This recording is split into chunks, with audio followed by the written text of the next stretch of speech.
Good morning दोस्तों। आज हम आपको हिंदी व्याकरण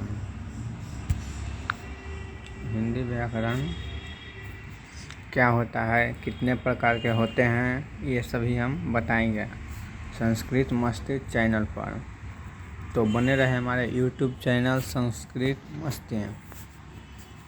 तो हिंदी व्याकरण के मुख्यतः बात करें तो कुल 3 प्रकार के होते हैं: वर्ण विचार, शब्द विचार, वाक्य विचार। अब हिंदी व्याकरण में कुल कितने प्रकार होते हैं? तो कुल 5 प्रकार होते हैं: वर्ण विचार, शब्द विचार, वाक्य विचार, चिन्ह विचार और छंद विचार। आइए देखते हैं क्या होता है वर्ण विचार, शब्द विचार, वाक्य विचार।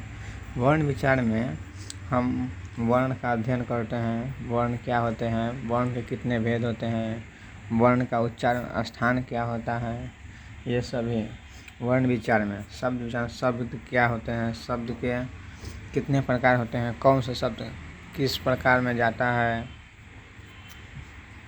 ये सभी हम शब्द विचार के में जानेंगे। वाक्य विचार में वाक्य बनाने के लिए सीखेंगे किस प्रकार वाक्य बनाया जाता है शब्द से जोड़ कर।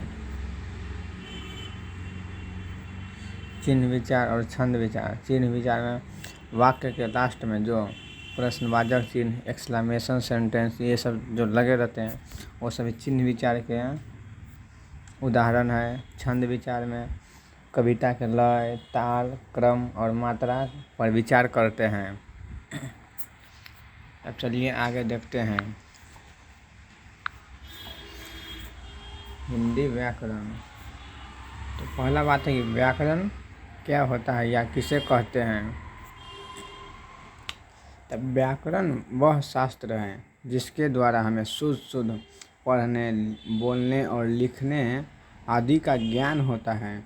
व्याकरण के जनक पाणिनि हैं। व्याकरण मुख्यतः 3 प्रकार के होते हैं: वर्ण, शब्द और वाक्य। तो वर्ण विचार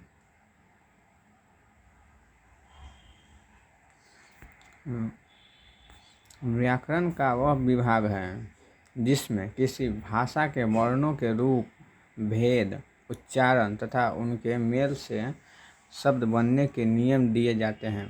वर्ण विचार में इसमें वर्ण के बारे में जानेंगे, उसके भेद, उच्चारण स्थान। अब आइए शब्द विचार। व्याकरण का वह विभाग है जिसमें शब्दों के भेद, रूपांतरण और नए रूपों के निर्माण के नियम दिए जाते हैं। शब्द विचार में शब्द किसे कहते हैं, शब्द के कितने भेद होते हैं, रूपांतरण किस प्रकार किया जाता है नए रूप में, ये सभी शब्द विचार में जानेंगे। चलते हैं नेक्स्ट पेज। वाक्य विचार। व्याकरण का वह विभाग है जिसमें वाक्य के शब्दों का परस्पर संबंध बताया जाता है और शब्दों के आधार पर वाक्य या वाक्यांश बनाने के नियम दिए जाते हैं। किस प्रकार वाक्य या वाक्यांश बनाया जाए उसका नियम वाक्य विचार में ही जानेंगे। अब व्याकरण का अर्थ होता है व्याख्या करना। मतलब कि व्याकरण क्या है, पढ़ने, बोलने और लिखने आ जाए उसे व्याकरण कहते हैं। तो जिस चीज़ का हम व्याख्या करेंगे तो वही व्याकरण होता है। और देखो ये नोट है कि व्याकरण भाषा का अनुशासन है। भाषा मतलब जो हम बोल रहे हैं बोलिए, व्याकरण भाषा का अनुशासन है। बोली में अगर व्याकरण रहेगा तो भाषा सुनने में बहुत अच्छा लगता है, इसलिए कहा गया व्याकरण भाषा का अनुशासन है। अब चिन्ह विचार। वाक्यों की पहचान के लिए जिन चिन्हों का प्रयोग किया जाता है उसे चिन्ह विचार कहते हैं। ये जैसे मैं उदाहरण दिया है, क्या तुम स्कूल जाते हो, प्रश्नवाचक चिन्ह लगा हुआ है। फिर आया छंद विचार। कुल 5 प्रकार के विचार होते हैं और मुख्यतः 3 प्रकार के विचार होते हैं: वर्ण विचार, शब्द विचार, वाक्य विचार। छंद विचार। छंद विचार के द्वारा कविता के लय, ताल, क्रम और मात्रा पर विचार करते हैं।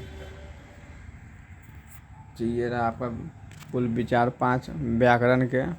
अब आगे हम आपको भाषा या बोलिए, ये भाषा बताएंगे क्या होता है। इसके बाद फिर वर्ण विचार पढ़ेंगे, शब्द विचार, वाक्य विचार।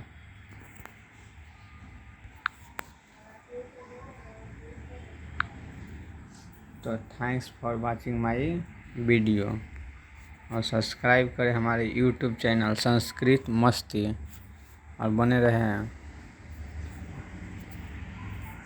तो धन्यवाद। अब